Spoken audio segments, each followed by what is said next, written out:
Corea del Norte es un país envuelto en misterio, hermetismo y un régimen autoritario y dictatorial. Se trata de uno de los países más pobres del mundo, con una economía aislada y altamente controlada. Si lo comparamos con su vecino Corea del Sur, las imágenes satelitales durante la noche nos dan una idea de la abismal diferencia entre sus economías. Un país que para antes de 1948 era parte de Corea del Sur en una sola Corea y que décadas después se encuentra en la verdadera ruina. Constantes hambrunas, intentos de escape y abusos humanitarios. Y a pesar de esta deplorable situación, Corea del Norte de alguna forma se sigue manteniendo, con sus funcionarios de la élite del gobierno gozando de lujos como Mercedes, yates y hoteles. Incluso es capaz de mantener un muy caro programa de armas nucleares, invirtiendo, por ejemplo, $642 millones en el 2021. ¿Cómo es esto posible?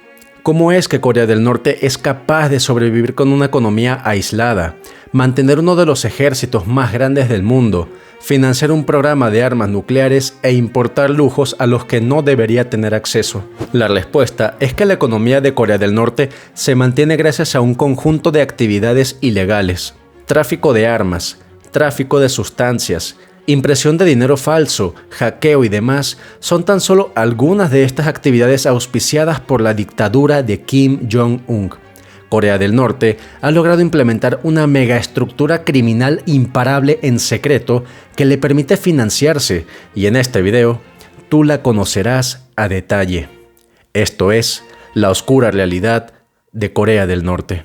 Para entender cómo esta megaestructura criminal se implementó, es necesario conocer el origen de Corea del Norte. Verás, desde 1910 Corea había estado bajo el dominio japonés, y al terminar la Segunda Guerra Mundial en 1945 y tras la rendición de Japón, las potencias aliadas y la Unión Soviética decidieron dividir a Corea en dos partes. La Unión Soviética controlaría el norte del país, mientras que Estados Unidos y sus aliados controlarían el sur. Y esta división fue pensada para que fuera temporal, porque en el futuro próximo estaba pensado hacerse elecciones para volver a unificar las partes.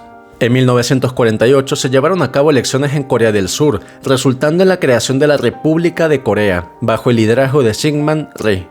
En contraste, el norte estableció la República Popular Democrática de Corea, o Corea del Norte, bajo Kim Il-sung, quien proclamó su intención de reunificar la península bajo un régimen comunista. A partir de este momento, las tensiones aumentaron entre ambos gobiernos, cada uno reclamando ser el legítimo representante de toda Corea.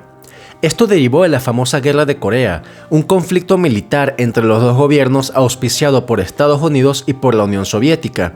Corea del Norte, tras el final de la Guerra de Corea en 1953, se encontraba en una situación crítica. La guerra había devastado su infraestructura y tejido industrial, dejando al país en ruinas y totalmente dependiente de su aliado principal, la Unión Soviética. Esto en su momento no supuso la gran cosa para Corea del Norte porque, a pesar de que estaba devastada, la Unión Soviética le ayudaba financieramente, le aportaba alimentos, armas y otros productos industriales. Durante las décadas de 1950 y 1960, el gobierno norcoreano implementó políticas de industrialización bajo un modelo de economía planificada similar al soviético. La Unión Soviética proporcionó asistencia técnica y financiera, lo que le permitió a Corea del Norte reconstruir su industria pesada y desarrollarse en sectores como la minería, la energía y la manufactura. Sin embargo, a partir de la década de los 70, la economía de la Unión Soviética también empezó a detenerse y por lo tanto la ayuda hacia Corea del Norte también se empezó a reducir. Sin la ayuda de los soviéticos, la economía de Corea del Norte no solamente se quedó atrás, sino que también ya no tenían acceso a tecnología que necesitaban para mantener a su ejército y también a su propia industria. La situación se agravó en los años 90 cuando el país fue golpeado por una serie de desastres naturales, sumado al impacto devastador del colapso económico tras la desaparición de su principal aliado, la Unión Soviética. Esto provocó una grave hambruna en la segunda mitad de la década, conocida como la Ardua Marcha, que resultó en millones de muertes debido a la inanición y el colapso de la distribución de alimentos. Más temprano que tarde, la moneda de Corea del Norte se hizo insignificante y ningún país la aceptaba para hacer comercio. El país necesitaba desesperadamente de efectivo para poder sobrevivir, y fue en este momento cuando se creó la organización secreta el Cuarto 39. Con sus fronteras cerradas, industria agonizante y sin acceso a tecnología, la única opción para obtener dinero era el crimen. Este organismo, el Cuarto 39, se encarga actualmente de financiar el régimen de Kim Jong-un mediante actividades como contrabando y tráfico de armas, producción y tráfico de sustancias, falsificación de dinero y el cibercrimen. En 1976, por ejemplo, varios diplomáticos de Corea del Norte fueron expulsados de Dinamarca, Finlandia, Noruega y Suiza por traficar alcohol, tabaco y otras sustancias. La gran ventaja que tiene Corea del Norte con respecto a criminales normales es que Corea del Norte le puede dar pasaportes diplomáticos a sus traficantes, con los cuales prácticamente es imposible que les revisen sus paquetes en las aduanas. Y a partir de entonces, no obstante, la maquinaria ilegal de Corea del Norte se expandió hacia nuevas fronteras. Tanto así que varios refugiados que han escapado del país lo definen como un narcoestado. Los criminales de Corea del Norte no se tienen que preocupar del gobierno porque ellos son el propio gobierno. Ellos controlan la producción de las sustancias y usan a sus diplomáticos y barcos para transportarlas hacia países como Alemania, China, Rusia, Estados Unidos y otros. De hecho, gran parte del aumento de drogas sintéticas se debe a la participación de Corea del Norte. Se estima además que el país tiene uno de los peores problemas de adicción en el mundo, con un gran porcentaje de la población afectada. Con respecto al tráfico de armas, además, Corea del Norte es uno de los principales exportadores ilegales de armas pequeñas y ligeras. Se estima que este comercio de armas genera entre 6.000 y 10.000 millones de dólares anuales. En el 2013, por ejemplo, Panamá interceptó armas de un barco norcoreano. Ahora bien, como todo buen negocio, Corea del Norte ha diversificado sus actividades ilegales, incluyendo, por ejemplo, la falsificación de dinero. Por más de 20 años, Corea del Norte ha estado imprimiendo dólares falsos de una manera tan sofisticada que expertos del Servicio Secreto de Estados Unidos no podían determinar si los dólares eran reales o una copia. Estos billetes eran tan milimétricamente perfectos que los apodaron como los falsos superdólares. Tenían la misma tinta de cambio de color de alta tecnología que los auténticos dólares estadounidenses. Además, estaban impresos en un papel con exactamente la misma composición de fibra que los originales, 3/4 de algodón y 1/4 de lino. Estos billetes llegaron a países tan distantes como Dinamarca, Francia, Austria, Alemania, Letonia y República Checa. La red detrás de esta actividad incluye el uso de embajadas norcoreanas como puntos de distribución y de lavado de dinero.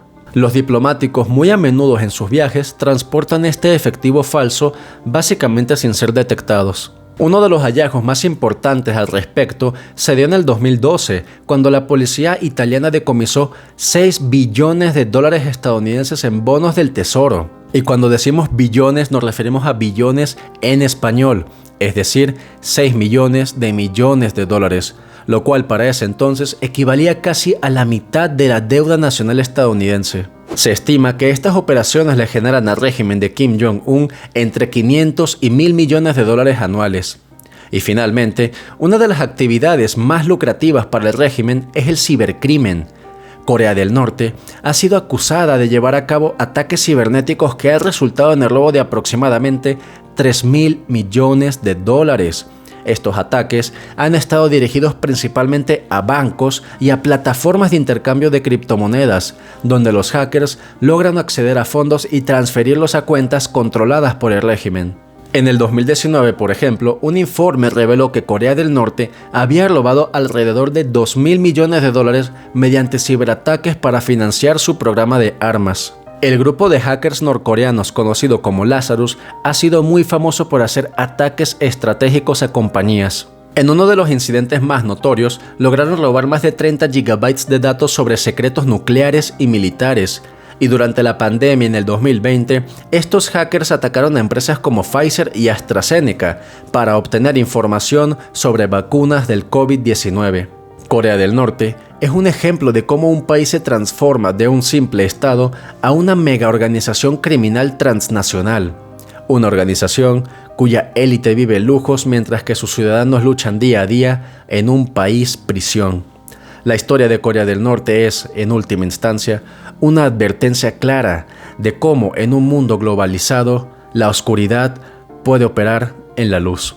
Si este video te gustó, por favor considera compartirlo, suscribirte al canal y dejarme tu comentario. De esta forma seguiremos creciendo como comunidad.